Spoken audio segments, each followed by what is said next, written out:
14 million jobs worldwide gone, not to AI, but because of decisions made by human executives sitting in boardrooms, looking at spreadsheets, choosing profit margins over people.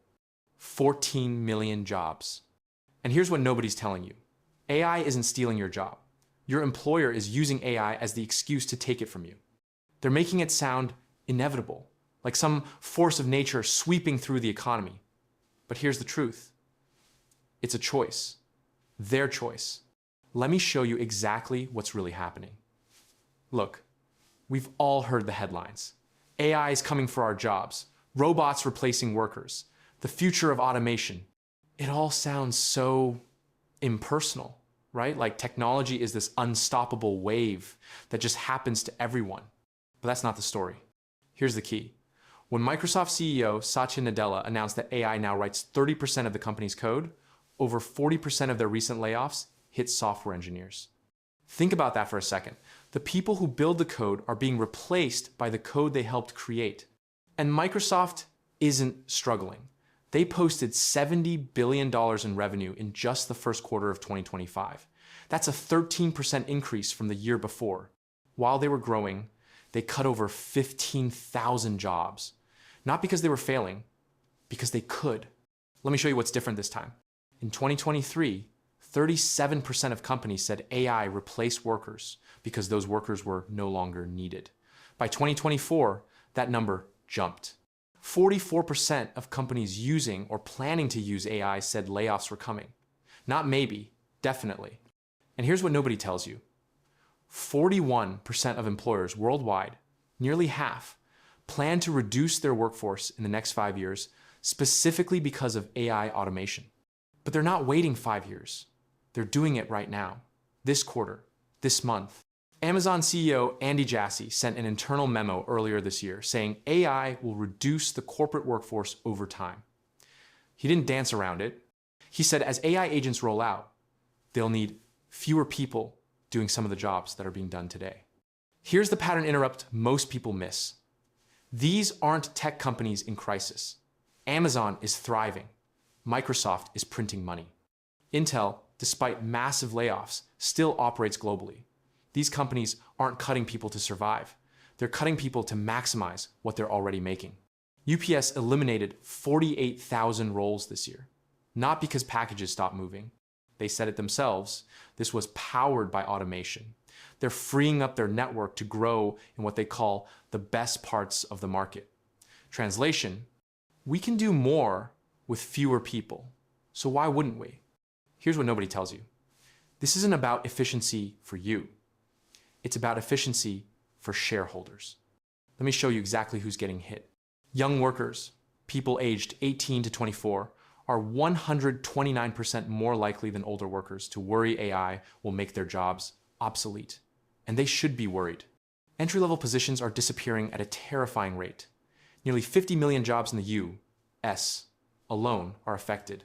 Here's the key. New graduate hiring at big tech companies dropped 25% in 2024 compared to 2023. These aren't hiring freezes. These are positions that no longer exist because AI tools like ChatGPT can generate first drafts, write basic code, and handle customer queries. And women? They're facing even higher exposure. In the US workforce, nearly 59 million women occupy positions highly exposed to AI automation, compared to 49 million men. The jobs traditionally held by women, administrative assistants, customer service reps, data entry clerks, these are the ones being automated first. Customer service representatives face an 80% automation rate by 2025. 80%. Data entry clerks? 7.5 million jobs eliminated by 2027. Retail cashiers have a 65% automation risk by next year. Let me show you the geography of this. North America leads AI adoption at 70% by 2025. The US has already lost nearly 2 million jobs to AI by early this year. In India, over 650,000 IT jobs disappeared, mostly in major tech hubs. Germany saw a 17% decline in manufacturing jobs attributed to AI in just 2 years. Here's what they don't want this public. By 2030, McKinsey projects that 30% of work hours could be automated.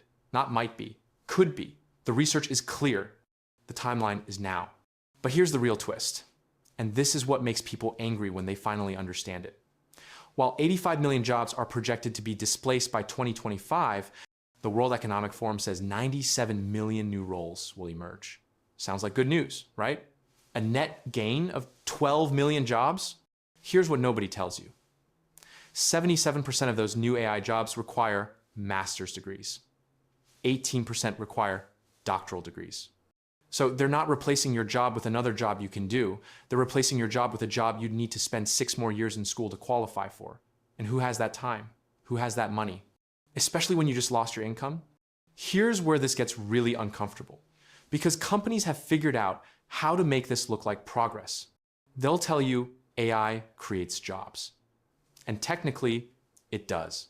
In the first quarter of 2025, 35,000 AI-related positions existed. That's a 25% increase from the year before. AI engineer roles are growing 13% quarterly. Data scientists are growing 10% annually. Sounds good, right? Here's the key.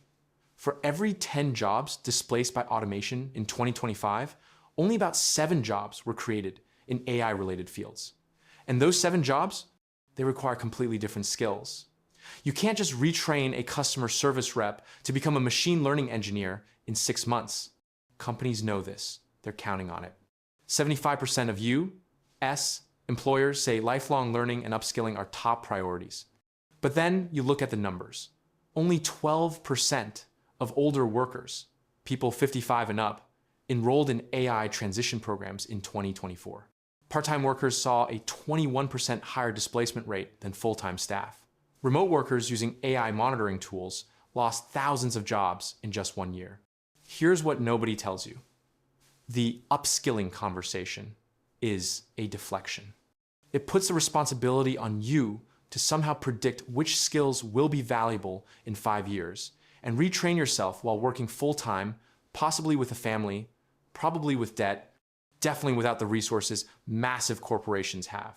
And even if you do upskill, even if you learn Python, understand neural networks, get certified in data science, you're competing against thousands of other displaced workers for a fraction of the available positions. Let me show you what this means in real terms.